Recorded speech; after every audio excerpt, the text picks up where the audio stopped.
Magna Story Sound presents an unabridged recording of Elsie's Wartime Wish, written by Maclean, read by Lesley Mackie. The moral right of the author has been asserted. This performance is owned by Magna.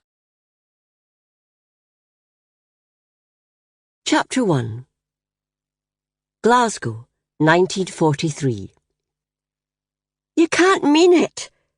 Elsie stared in dismay at her mother. Elsie Weir was slumped in the only armchair in their small home. I do mean it. I want you to go and fetch Jessie home. But she's so happy and settled with Mr. and Mrs. Cranston. Louise's bleary eyes wavered and blinked before her face tightened, and she shook her finger at Elsie. She's my wee girl, not theirs. Don't forget that. A self-pitying tear rolled down her cheek. Of course she's yours. Don't take on so, Ma. Elsie slid down onto her knees beside the armchair and stroked her mother's thin arm.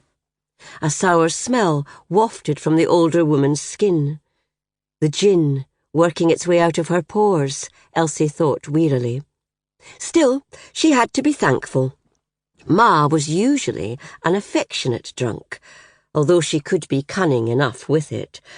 Elsie was willing to bet that most of their neighbours were unaware of the problems in the first-floor flat at number 8 Kiltie Street.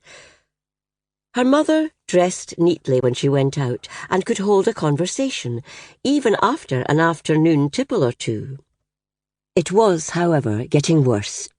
The bombing over the last couple of years had taken its toll on Elsie Weir's nerves, and the endless make-do and mend, the small weekly rations ever tightening, none of these helped. She'd hardly been a good housekeeper before all that, and now she wasn't coping at all.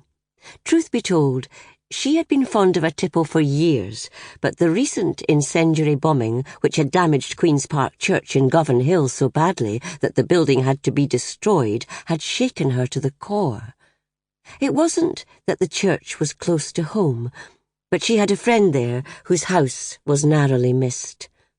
Elsie also knew that her ma still yearned for the girl's father, even though he had died when the girls were young.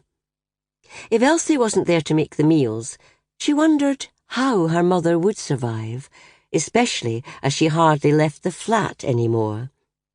Maybe that was why she missed Elsie's little sisters so much now. Elsie missed Jessie too, but there was a war on, and that meant making sensible decisions. Sample complete. Ready to continue?